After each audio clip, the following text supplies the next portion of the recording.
Bonjour à vous. Je profite d'être dans ma lancée de la rétrogradation de Mars pour vous faire part de deux, trois autres événements astrologiques qui ont lieu et que je trouve intéressants et qui viennent toujours conforter un petit peu dans ce que je dis. C'est qu'il y a beaucoup de mouvements, hein. Je ne sais pas si des fois vous regardez des journaux astrologiques, d'astrologie mondiale ou quoi, mais c'est très dense. Donc voilà, moi là il y en a qui m'interpellent sur cette période, donc j'ai envie de vous les partager. Il y en a trois. Alors, non, il y en a même quatre.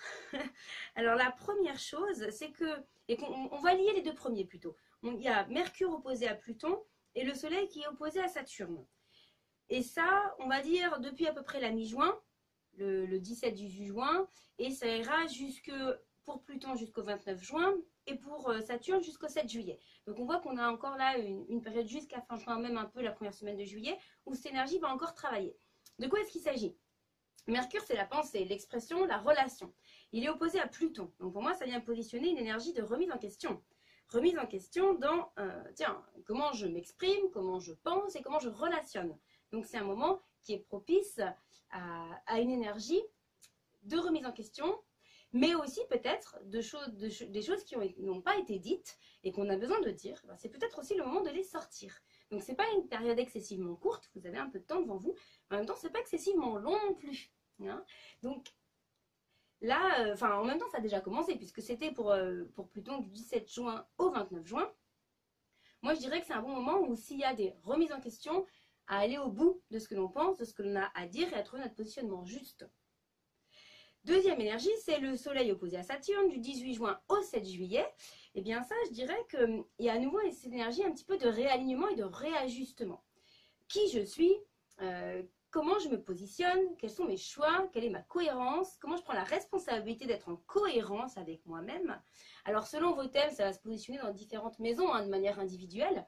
Mais là, comme on est sur du collectif, je ne vais pas rentrer dans plus de détails, mais ça se joue dans des secteurs en particulier de vos vies. Mais de manière générique, le Soleil opposé à Saturne vient vous inviter à prendre la responsabilité de votre justesse, de votre valeur, de votre cohérence intérieure, de votre structure, de ce qui est important pour vous. Donc entre Mercure et Pluton qui dit, bon, il y a une invitation à être aligné dans ce que l'on dit et à oser la remise en question si nécessaire, dans ce que l'on dit, dans ce que l'on pense. Et il y a aussi Soleil-Saturne qui, pour moi, soutient ce principe pour dire, bon, soyons alignés avec notre justesse, notre cohérence personnelle, et ça va peut-être nous pousser un petit peu dans nos retranchements, tout ça. Donc c'est un bon moment pour garder un alignement juste, parler vrai, authentique et se respecter dans notre axe intérieur. Donc ça, c'est le premier point que je trouvais intéressant. Ensuite, on a un autre point qui est intéressant, c'est qu'on a un grand trigone d'alliance entre Cérès, Uranus et Saturne. Et ça, c'est du 26 juin, j'arrive même pas à me relire, du 26 juin, donc à partir d'aujourd'hui, jusqu'au 21 juillet, donc quasiment un mois.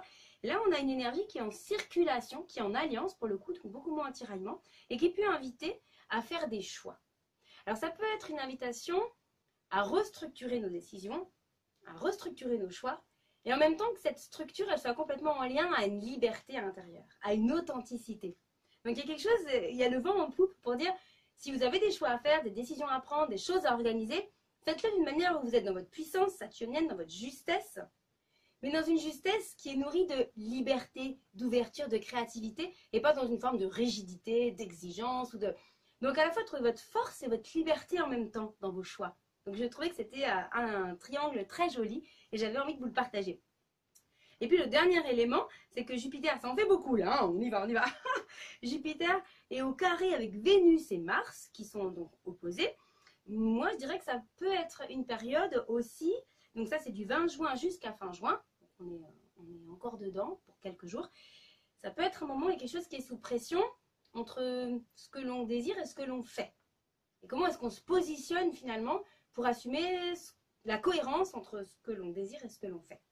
Et donc, il y a une invitation à trouver un point de justesse, et je dirais pareil, pour laisser la place à cet équilibre entre ce que je veux et ce que je fais, entre mon féminin intérieur et mon masculin intérieur. Ça peut se jouer aussi dans l'énergie de couple extérieure, mais avant tout, je vais le ramener à l'intérieur. Donc, il y a une invitation comme à redéfinir la place qu'on laisse à ce que l'on veut et à ce que l'on fait, et qui va bien introduire du coup aussi la rétrogradation de Mars. Et bien voilà, merci pour vos oreilles, pour vos présences, et à très bientôt pour un nouveau point astrologique.